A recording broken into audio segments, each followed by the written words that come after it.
আজও মেট্রো নিয়ে সমস্যা। ট্রেন বেড়েছে, রুট অনেক যেহেতু বেড়েছে, ট্রেন তো একই রয়েছে, রুট যেহেতু বেড়েছে ট্রেনের সংখ্যা কমেছে, তার উপর মারাত্মক ভিড়, একেবারে নাজেহাল অবস্থা। ধরুন যদি আমরা এসপ্ল্যানেডের কথাই ভাবি, এসপ্ল্যানেডের কি ছবি ছিল আজ অফিস টাইমে, একবার দেখুন। প্রচণ্ড ভিড়। আমি 9:10 থেকে দাঁড়িয়ে আছি।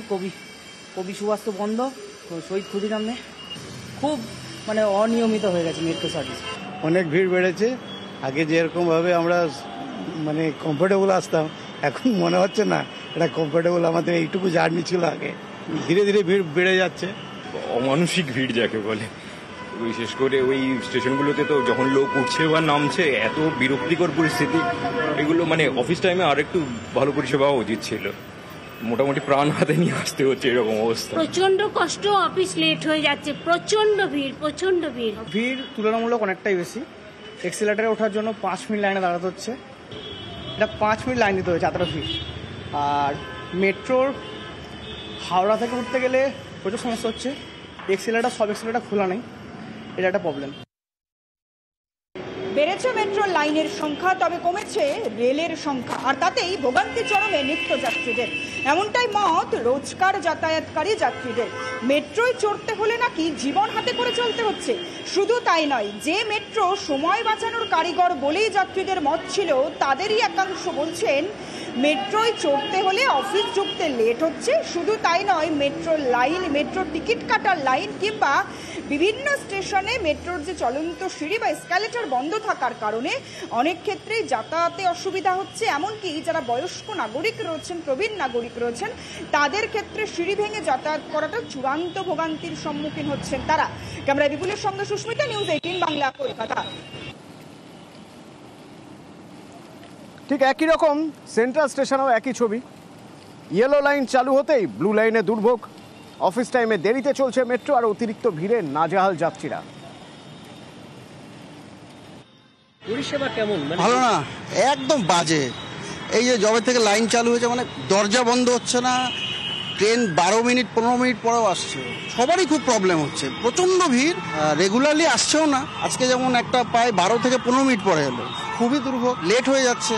লেট করছে প্রত্যেক সময় 20 মিনিট পর্যন্ত, 3 দিন থেকে এরকমই চলছে। না করতে 15-20 মিনিট, মানে নাওয়াপাড়া থেকে ওই এয়ারপোর্ট যেটা হয়েছে ওইটা 15 মিনিট এসে দাঁড়াচ্ছে এখানে নাওয়াপাড়াতে, তারপরে ছাড়ছে। নতুন লাইন হওয়ার পর কি বিভ্রান্তি আরো বেড়েছে? আর বেড়েছে, বেশি বেড়ে গেছে। গেট ঠেলে ঢোকা যাচ্ছে না, এরকম একটা পরিস্থিতি। আরো যদি মেট্রোর সংখ্যা বাড়ানো হয় খুব ভালো হয়। এখন মেট্রো সেরকম সেই বনগা লোকালের মতন হয়ে গেছে যে পরিস্থিতি। আজকে যা পরিস্থিতি দেখলাম, মানে পুজোর সময় ভাবাই যাচ্ছে না যে মেট্রোতে করে আসবে বলে। রীতিমতো মেট্রোতে দাঁড়িয়েছে, পিছন দিক থেকে ঠেলছে, তারপর দরজাটা বন্ধ হচ্ছে। 4-5 বার দরজাটা লক হচ্ছে, খুলছে, ওপেন হচ্ছে, মানে ক্লোজ হচ্ছে। নতুন লাইন চালু হওয়ার পর থেকে ভিড়টা এরকম বেড়েছে। আর টাইমে তো মেট্রো আসছে না, যেটা 9:30-এর মেট্রো, প্রথমে দেখালো 32, তারপর হলো 36, তারপর 40, আমরা 42-এরটাতে পেলাম সেম মেট্রো। কোনো কমফোর্টেবল নেই। ওর থেকে বাসে করে আসলে মনে হয় কমফোর্টেবল ফিল করা যায়, তো সময় লাগবে বেশি, কমফোর্টেবল ফিল করা যায়। একটা কলেজের ছবি দেখাবো আপনাদের, বাঁকুড়ার বেলিয়াতোর যামিনী রায় কলেজ।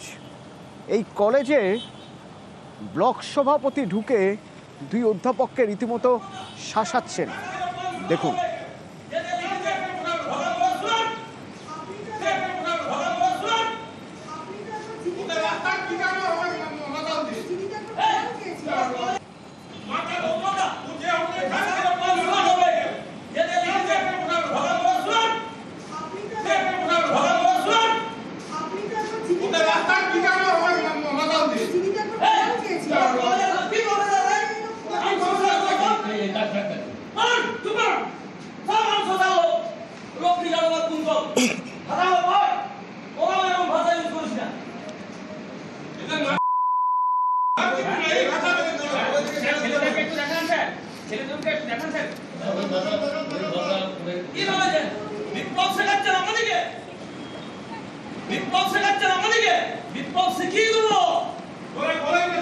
প্রিয়ব্রত রয়েছেন আমার সঙ্গে সরাসরি। প্রিয়ব্রত, কবেকার ঘটনা, কি হয়েছিল, এরকম মেজাজে কেন লোকসভাপতি, তাও আবার কলেজের মধ্যে?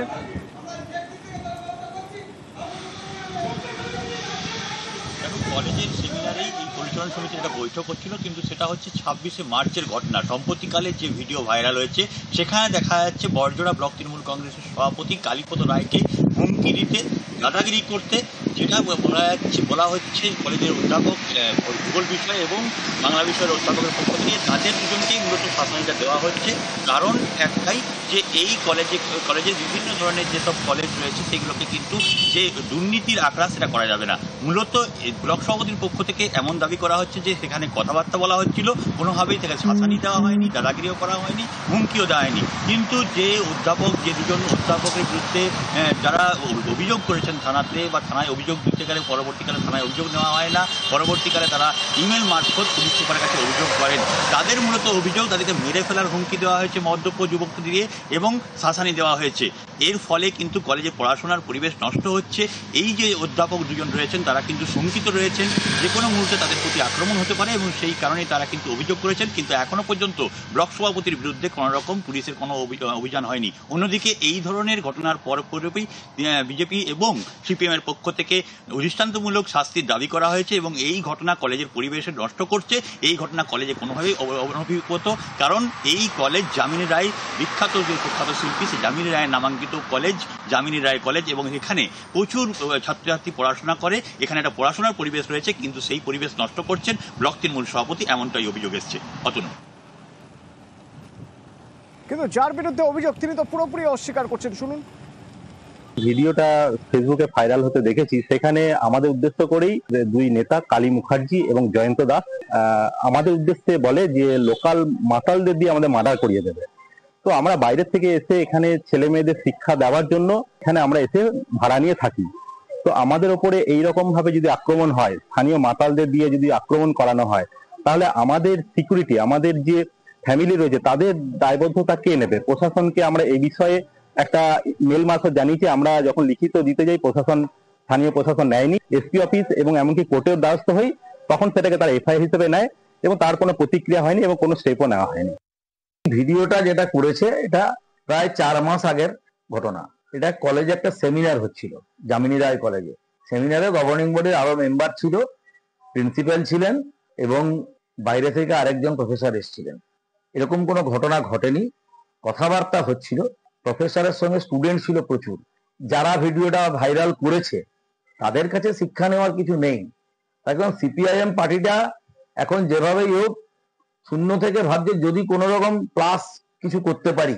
এই ঘটনাটায় কোথাও প্রমাণ করা হয়েছে কি যে আমরা হুমকি দিচ্ছি? কথাবার্তা হচ্ছে, তো কথাবার্তার সঙ্গে হুমকির কি আছে?